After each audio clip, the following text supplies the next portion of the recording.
Hi, good people. This is Deborah. Let me read the disclaimer.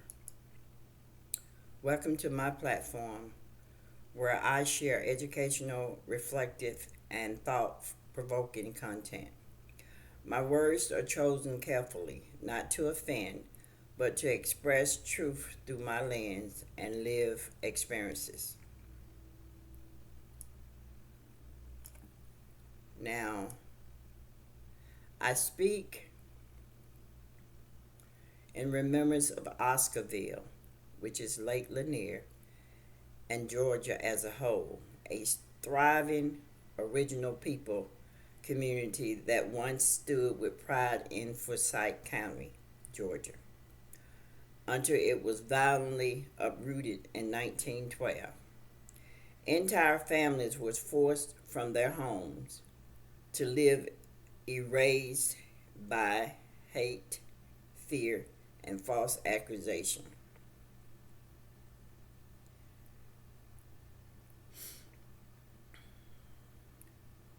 That land now lies beneath the waters of Lake Lanier, a lake built over pain, silence, and loss.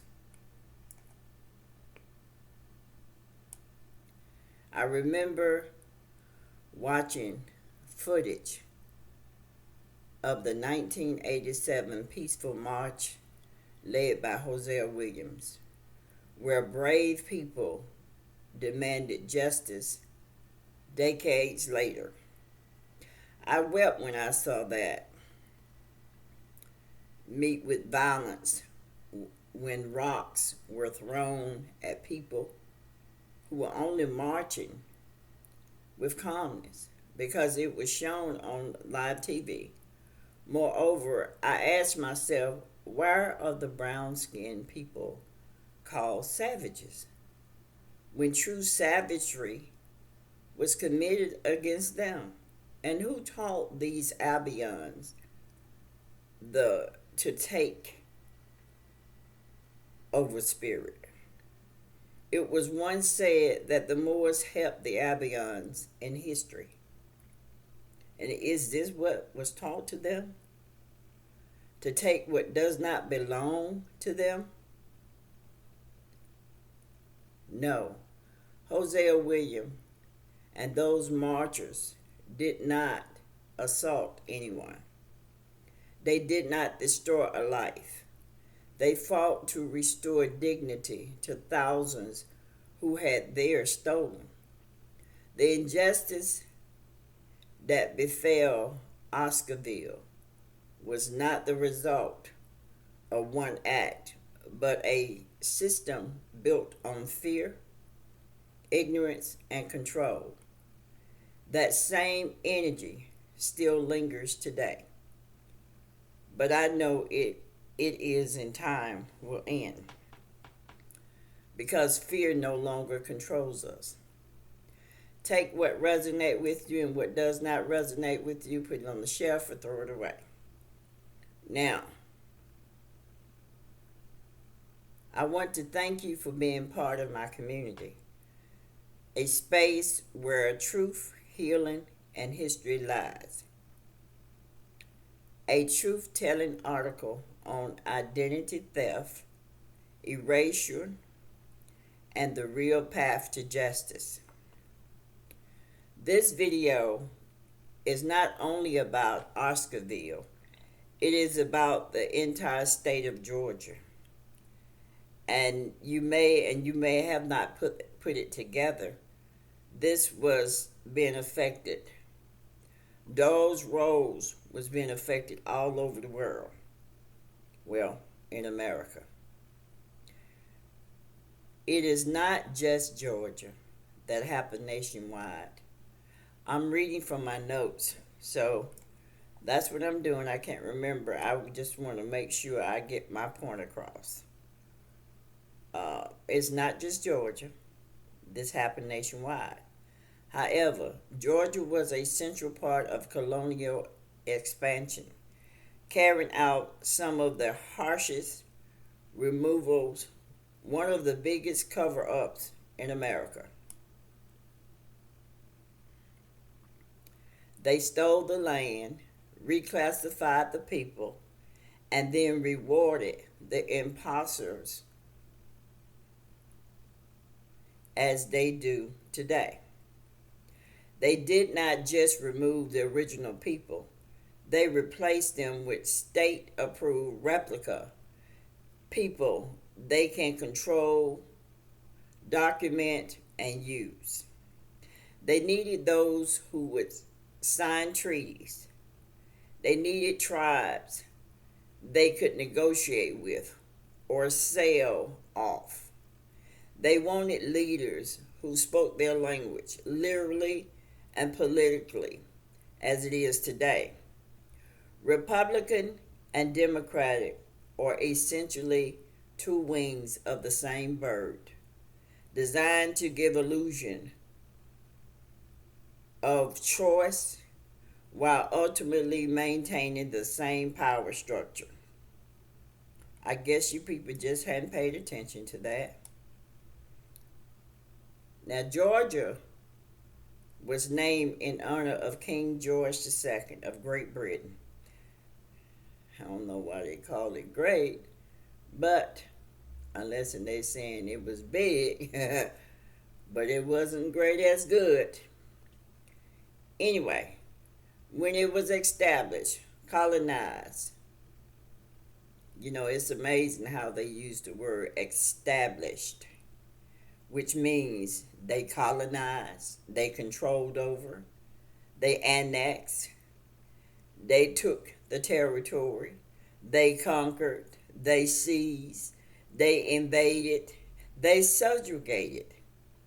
As British colony in 1732. There is floating around in circles of within Moorish Science Temple teachings that many European monarchs, including King George, were of Moorish descent or had Moorish ties. John Hanson was a delegate from Maryland to the Continental Congress and served as president of the Continental Congress in 1781 under the Article of Confederation. Moors played roles in government, treaties, and infiltration that were later erased or removed from the public's eye. Those in power used illusions, paperwork, and rewritten history to cover the tracks of Moorish influence. Actually, you can see how they're acting right in our faces.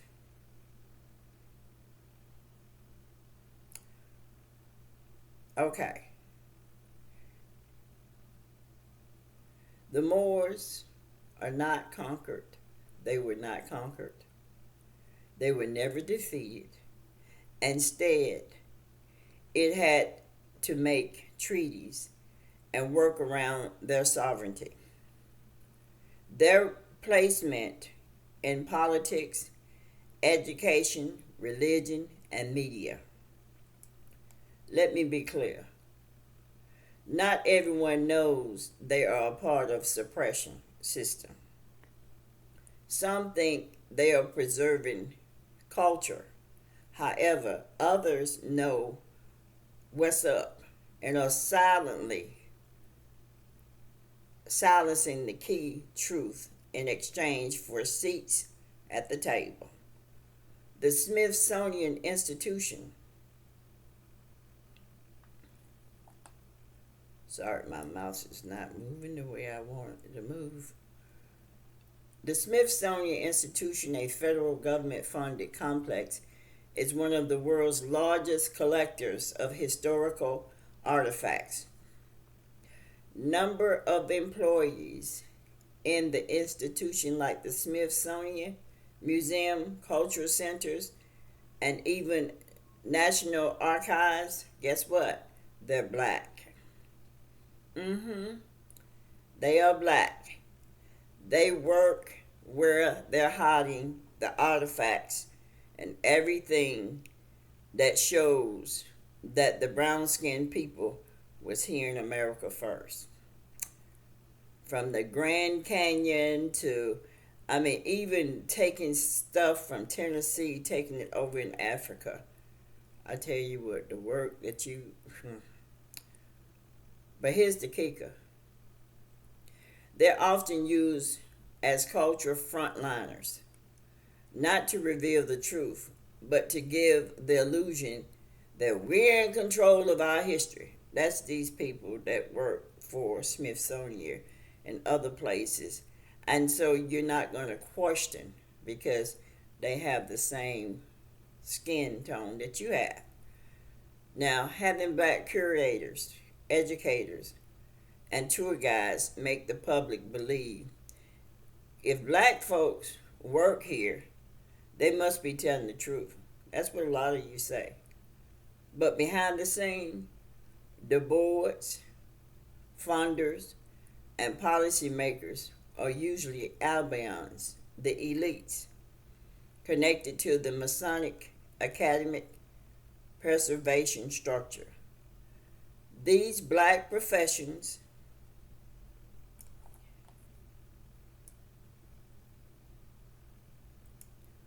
knowingly and unknowingly are made to follow scripts, institution guidelines, avoid controversial, and suppress topics like Moors' pre-Columbian presence or giant skeletons.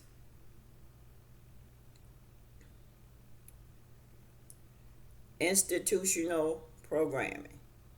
Most of those black employees went through Eurocentric educational system, earned degrees in African American studies or history, designed by colonizers, were trained not to question the narrative, but to protect it. And so while they look like us, many speak for the system, not the ancestors. It's not always their fault. Some are unaware. Others are paid to care. But the result is the same. Suppression of truth by people who look like us. So it's easier to hire a smiling black face to say, we came here as slaves. Because that's the lie they've been telling you for years. And people actually believe that. But we survived and made soul food. Let's move on. Meanwhile, our ancestors' bones, artifacts, treaties, maps sit in the vaults at Smithsonian. Remember this. Just because someone looked like you in skin tone doesn't mean they work for the best interests of all people. A black badge doesn't equal loyalty to the ancestors, and a system can use your skin as a camouflage while keeping your mind on a leash. Let's look at the Treaty of Peace and Friendship that took place in 1786 and 1787, reaffirmed in 1836. Signed by Sultan Muhammad bin Abdullah of the Morocco and the United States. It is one of the longest standing treaties in the U.S. history. The treaty acknowledged Moroccan sovereignty, is often cited as proof of recognition of the Moorish nation. Evidence that Moors are not Negroes or slaves under U.S. jurisdiction. A legal precedent for Moorish Americans to assert sovereign status or diplomat immunity. Why does it matter? It shows that the Moors were not enslaved subjects. They were recognized nations, and that status never went away. It was just buried or hidden from the masses. Boule is from the Greek meaning council of advisors to the king. In modern terms, the U.S. president is the symbolic king of the empire, called commander-in-chief, head of state. The Boule was formed in 1904 to mirror Albions, elites, fraternal order like Skull and Bones. The Boule acts as a buffer class, gatekeepers between the brown-skinned masses and the actual power structure. They are often seen as trusted by the elites, and they keep the secrets, including esoteric knowledge, treaty law, bloodline power, away from public awareness. This headquarters is located here in Atlanta, Georgia, and it used to be on Auburn Avenue. It may still be there. I haven't been there in a while, but I'm not sure at this point because I haven't been to Auburn Avenue in some time. The president as the modern day king. In the corporation U.S. government, the president operates like a CEO of the federal corporation. Just take a look at Acts of 1871 when D.C. became the corporation jurisdiction. The Boule, as advisor to the king, serve as handlers, strategic influencers, and sometimes silent enforcers of the agendas that most people never see. The Dawes Rose bureaucracy, genocide on paper. The Dawes Rose and the destruction of communities like Oscarville, Georgia, or just Georgia, period, were not isolated incidents.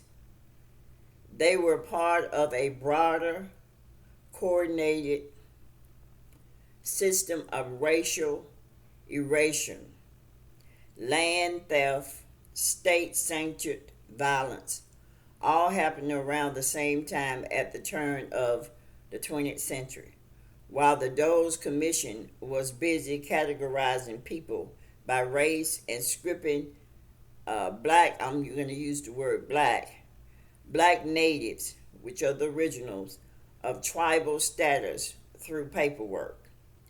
Oscarville was being wiped off the map by mob violence. Oscarville, a thriving original brown-skinned community, violently destroyed in 1912 after a false accusation.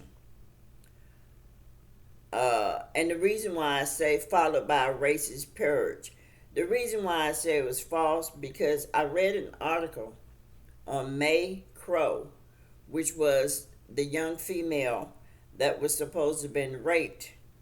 And when she got raped, she never woke up. She went unconscious and she didn't wake up. So she wasn't able to identify who had raped her. So how do they know to rape her? So there were 4 people tried and convicted because of what? Both was about control of land, wealth, and identity. The Dawes Act of 1887 created the Dawes Rolls, which were compiled between 1898 and 1914. These federal lists determined tribal membership and eligibility for land allotment. However, this was not just paperwork, it was identity theft. The 5 civilized tribes, handpicked, rebranded, and weaponized. Introduction, a legacy of erasure disguised as recognition. The United States government designated Cherokee, Muskie, Creek, Choctaw, Chickasaw, and Seminole nations as the five civilized tribes. But what did civilized mean in the eyes of the colonial power? It means assimilation, adoption of European custom, slaveholding practices, centralized government modeled after the U.S. Christian conversion. These tribes, represented by mixed heritage of pale-skinned individuals with European ties, were rewarded with land recognition, federal support. Meanwhile, darker-skinned original people inhabit of these lands were systematically erased, reclassified, and denied their heritage. Strategically, assimilation. Who gets to be recognized? The term civilized was never neutral. It was a stamp of approval under a supremacist framework. To be deemed worthy of land and power, tribes had to mirror their colonizers. Proximity to paleness in custom, faith, skin tone became a requirement for recognition. You heard about it, but it was true. And that light-skinned to dark-skinned crap lasted for some time. One of the darkest qualifiers, slaveholding.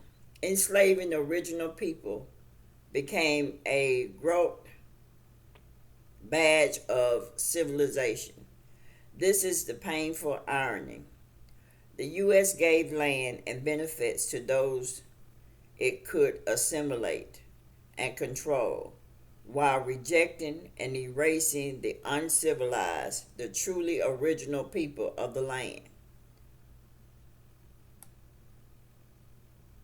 Who owns D.C.? Washington, D.C. is a federal district. It is not part of the U.S. state. The U.S. Congress governs it under Article 1, Section 8 of the U.S. Constitution.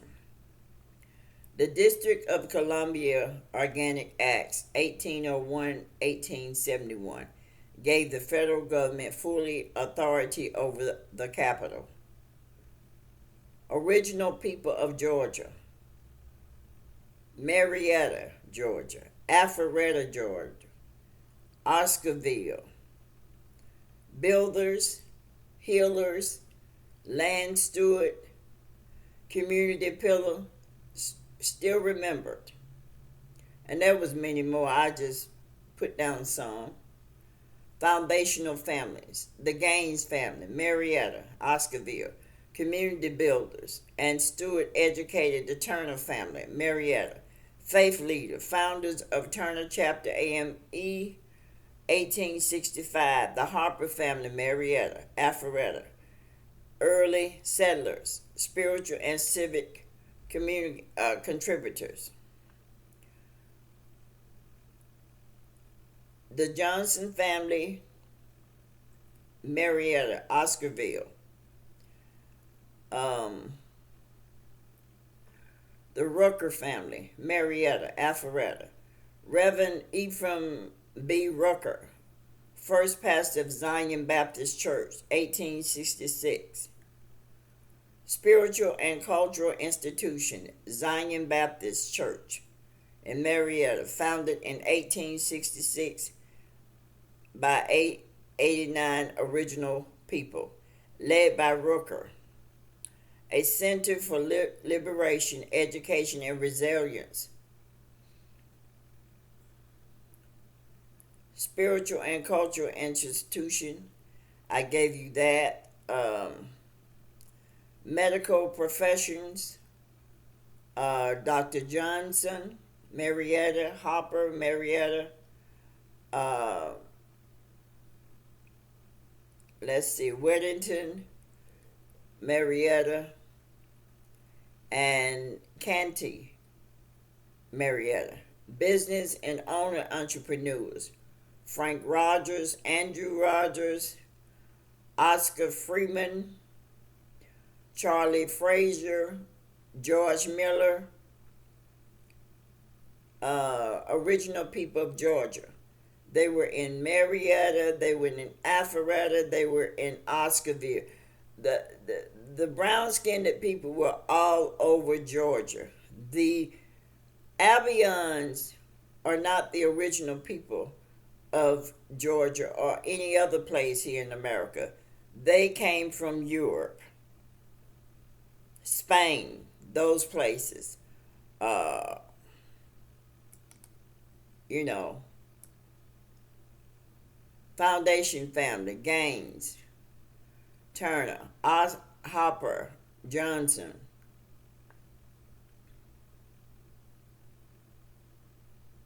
Okay, bear with me. This mouse is getting to be something else. So the Don's Road bureaucratic genocides on paper, the Don's Roads and the destruction of communities like Oscarville, Georgia, were not isolated incidents. They were part of a broader coordination system of racial erasure, land theft, state violence, all happening around the same time at the turn of the 20th century. While the Doe's Commission was busy categorizing people by race and stripping people, the original people, of tribal status through paperwork. They did all this through the paperwork.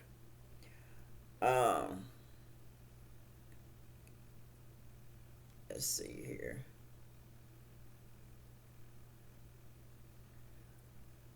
Oscarville was wiped completely off the map.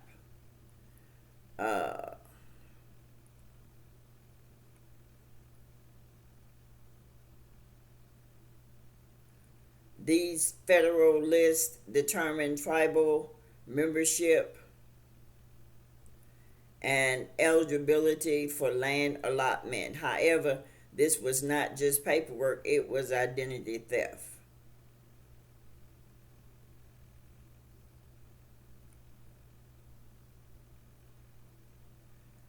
Let's see here. Who gets to be recognized? DC. All right.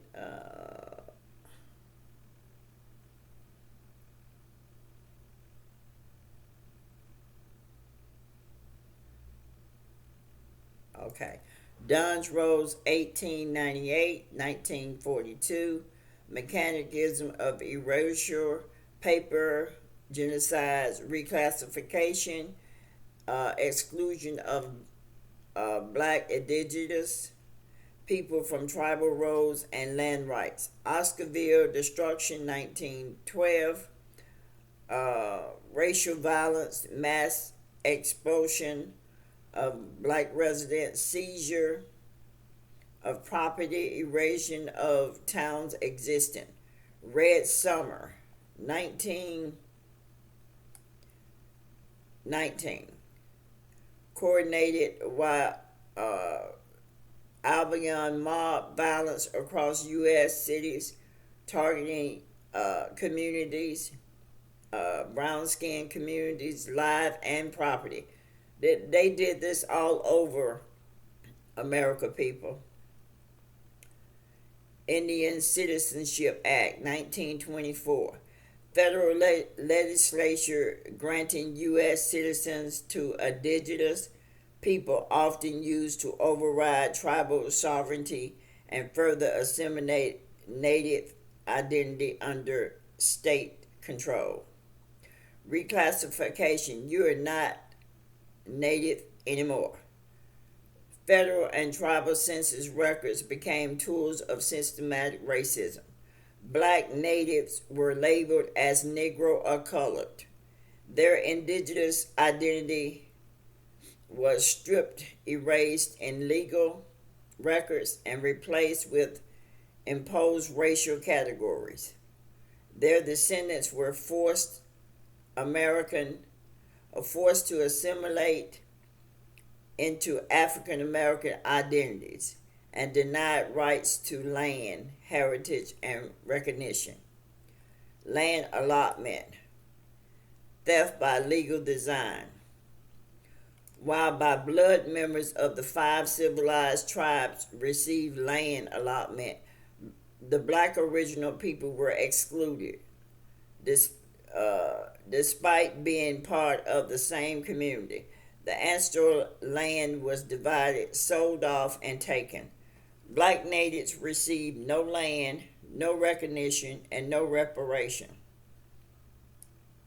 The result: a legacy of exclusion, dispossession, and poverty that spans generations. Modern movement, recognition, reparation, and return. Some tribes have begun facing this truth. The Cherokee Nation has taken steps to honor the descendants of enslaved individuals, but broader reparation, justice remain far from realized. The solution must be bold, unapologetic, and transformational to repair truly.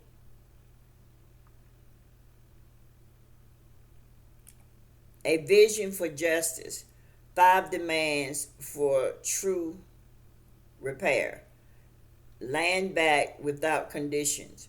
Return federal, state, private land to the original people of Turtle Island.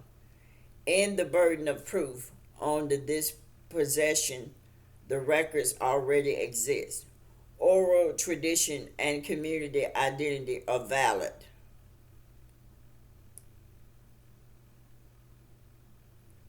Direct reparation, not charity, but debt. Financial reparation for slavery, genocide, land theft, and displacement. Free education, health care, debt forgiveness for descendants. Reparation must go beyond tribal governments to impact individuals. Historical restoration tells the truth. These were not just coincidence. These were patterns of supremacy, executed legally and violently to consolidate power. Rewrote public education to include original histories, correct museum exhibits, monuments, media narratives, open tribal and federal records for those seeking identity reclamation. Full recognition for all original people of Turtle Island. End colonial gatekeeping in tribal recognition processes. Affirm self-determined identity, not state-imposed definitions. Dismantle colonial control. Abolish systems like the Bureau of Indian Affairs, the BIA, and blood quarantine policies. End enrollment systems based on the Dawes roles. Empower the original people to defend themselves and their future. Tell the truth. The vision statement, my vision statement, my what I would like to see. I envision a future where the original people of America, including those erased, reclassified, or denied recognition, are restored to their rightful place as sovereign stewards of this ancestral land, cultural, and identities. We're not asking for charity. We require justice. Justice that matches the scale of harm and restored land, wealth, and identity to those who never consented to its theft. Conclusion. The land remembers, so do it. This is more than a reckoning. It is a responsibility to honor the truth, to dismantle systems of oppression, to return what was taken. Let this be the start of truth-telling, repair, and return. Real justice does not come through bureaucracy, but through remembering, reclaiming, and restoring. We are a forgiving people. Let all cultural people come together with fairness in mind and think about it. If it happened to you, would you want justice? Please read Georgia Land and People by Francis Letcher Mitchell, 1903. Georgia Land and People.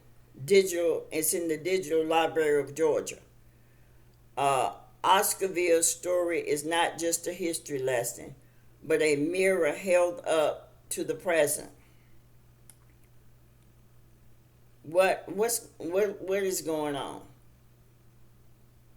Let's look at the game. The Moors never lost power. They went underground into laws, fraternity, courts, secret council. The U.S. had to make peace through treaties, not war, meaning Moors were, oh, this mouse.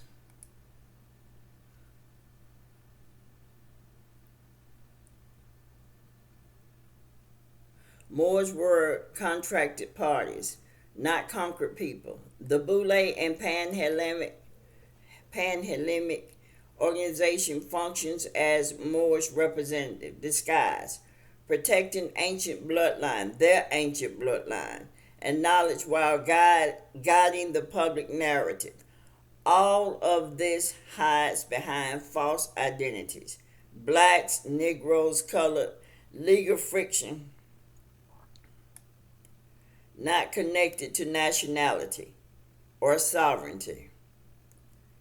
Now, the list of cities and towns near Commons in Forsyth County, I'm going to give them to you.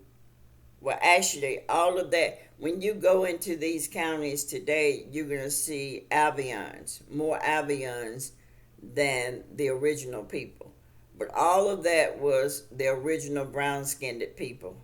Dawsonville, Gainesville, Lawrenceville, Canton, Dahlonega, Jasper, Winder, Marietta, Decatur, North Decatur. All of that was brown-skinned people. I have given you quite a bit of references, so I will list them under this video.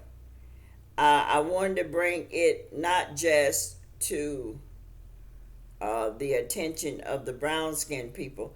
I wanted to bring it to the attention of the Albions.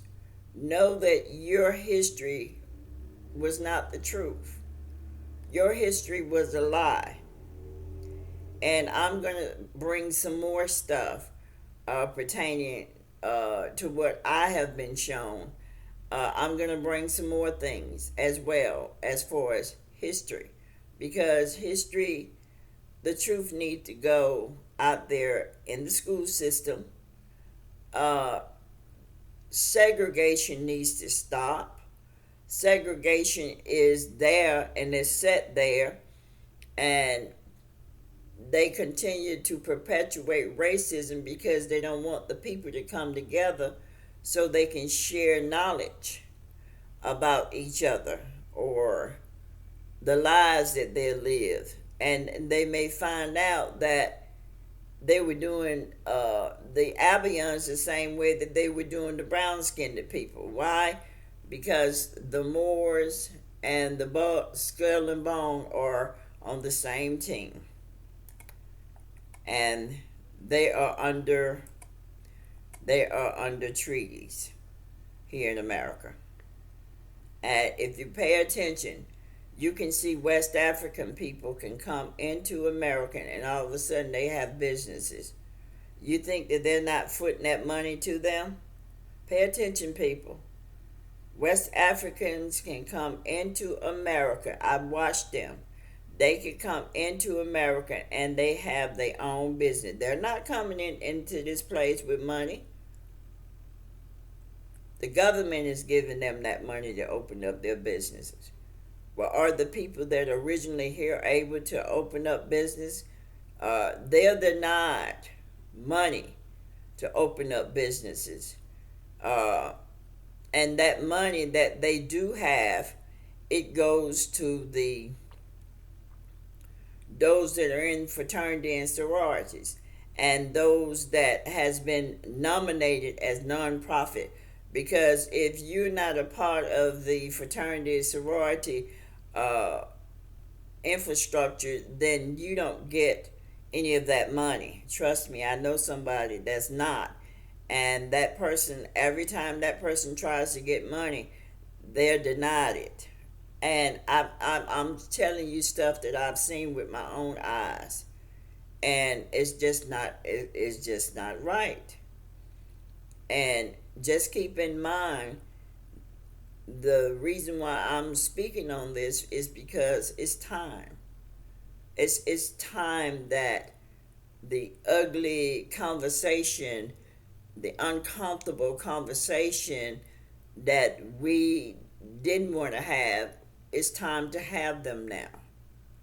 Those of you that call yourselves black, those that call themselves Moorish, they are part of the system, hidden, doing what they can to keep you blind, while they walk proudly in your face in all the materialism in this earth. There's enough stuff down here for everybody to have a part of it. What gets me is that you come here from Europe and you come in and you take people's land and resources and you proudly walk around with a flag and have no type of remorse of what your ancestors did. It's time for you to have remorse. I'm not just talking about Albions. I'm talking about you those that hide behind the Moors, the Boule, the whatever else, Panhellenic. I'm talking about you people as well. It's time for you to have remorse. You have been rich enough by yourself. It's time to give back to the people that you stole from, because that's what you did. But anyway, until the next time, take care.